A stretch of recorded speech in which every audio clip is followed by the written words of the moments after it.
আমরা যা শুনলাম যে শিক্ষার্থী পরিচয়ে কতিপয় দুষ্কৃতিকারী তারা এখানে হামলা চালিয়েছে। আমরা একটি কথা বারবার করে বলে আসছি, বৈষম্য বিরোধী ছাত্র আন্দোলনের এক দফায় ছিল শেখ হাসিনার পতন এবং ফ্যাসিবাদের বিলোপ। ফ্যাসিবাদের বিলোপ ঘটানোর জন্য বৈষম্য বিরোধী ছাত্র আন্দোলন তার জায়গা থেকে সর্বোচ্চ এফোর্ট দিয়ে তারা কাজ করছে এবং তার এই ধারাবাহিকতায় আমাদের মূল লক্ষ্যের একটি জায়গা হলো রাষ্ট্রের চতুর্থ স্তম্ভ খ্যাত গণমাধ্যমের স্বাধীনতা নিশ্চিত করা, তাদের নিরাপত্তা নিশ্চিত করা।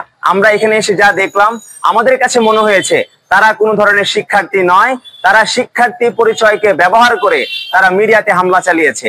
মিডিয়া জনগণের বন্ধু, গণমাধ্যম গণমানুষের কথা বলে, সেই জায়গা থেকে শিক্ষার্থী পরিচয়ে কেউ এখানে হামলা করার কোনো সুযোগ নেই।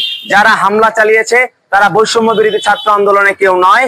আমরা আজকে এখান থেকে সরকারের কাছে আমরা দাবি করব, যারা আজকে শিক্ষার্থী পরিচয়ে এখানে হামলা চালিয়েছে, 8টা মিডিয়া গ্রুপে যারা হামলা চালিয়েছে তাদেরকে অনতিবিলম্বে গ্রেফতারের আওতায় আনতে হবে এবং শিক্ষার্থী পরিচয় দিয়ে কেউ যেন এই ধরনের দুষ্কৃতি করার কোনো সাহস না পায় সেই ব্যাপারে সরকারকে উদারতা আহ্বান জানাচ্ছি আমরা।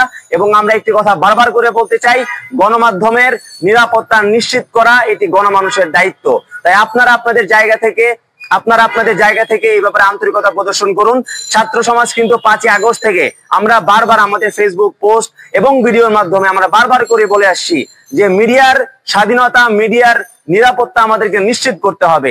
শেখ হাসিনা যেই তার দলীয় মিডিয়া কায়েম করে গিয়েছিল সেই ধরনের মিডিয়া আমরা চাই না। আমরা চাই মিডিয়ার নিরাপত্তা থাকবে, মিডিয়ার স্বাধীনতা থাকবে। শুধু মিডিয়া নয়, বিচার বিভাগের স্বাধীনতা থেকে বাংলাদেশের প্রত্যেকটি সাংবিধানিক প্রতিষ্ঠানের স্বাধীনতা নিশ্চিত করার জন্য বৈষম্য বিরোধী ছাত্র আন্দোলন কিন্তু এখন পর্যন্ত রাজপথে সক্রিয় অবস্থায় রয়েছে।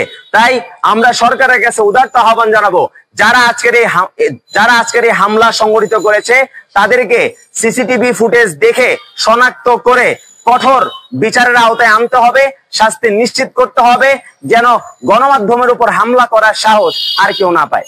দিনের আলোয় বাংলাদেশের সবচেয়ে বড় গণমাধ্যম অফিসে আজকে হামলা হলো, এই যে বাক স্বাধীনতা তার প্রতিষ্ঠায় এটা কত বড় হুমকি বলে মনে হয়? এটা আমরা মনে করছি যে আমাদের স্বাধীন রাষ্ট্র প্রতিষ্ঠায়, আমরা যে রাষ্ট্র আমরা বর্তমানে প্রতিষ্ঠা করতে যাচ্ছি, ফ্যাসিবাদ মুক্ত একটি রাষ্ট্র, সেই রাষ্ট্র প্রতিষ্ঠায় কতিপয় দুষ্কৃতিকারী তারা ষড়যন্ত্রমূলক এইসব কর্মকাণ্ড করছে।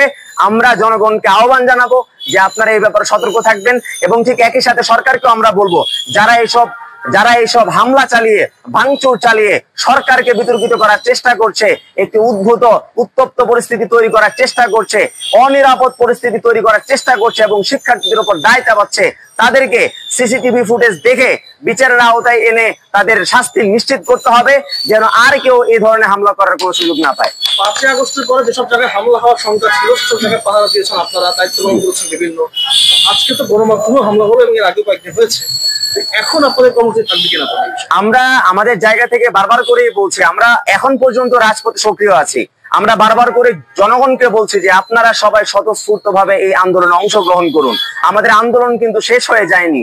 শেখ হাসিনা পতন ছিল আমাদের আংশিক বিজয়, আমাদের চূড়ান্ত বিজয় অর্জিত হবে তখন যখন আমরা একটি ফ্যাসিবাদ মুক্ত একটি স্বপ্নের বাংলাদেশ আমরা বিনির্মাণ করতে পারবো।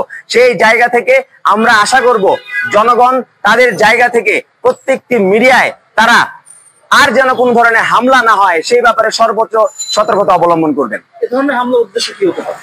এই ধরনের হামলা উদ্দেশ্য আমরা এখন পর্যন্ত বুঝতে পারছি না, তবে আমাদের কাছে যা মনে হচ্ছে যে তারা শিক্ষার্থী পরিচয়ে বৈষম্য বিরোধী ছাত্র আন্দোলনকে বিতর্কিত করার জন্য, ছাত্র সমাজকে বিতর্কিত করার জন্য তারা শিক্ষার্থী পরিচয়ে এই ধরনের হামলা সংগঠিত করেছে।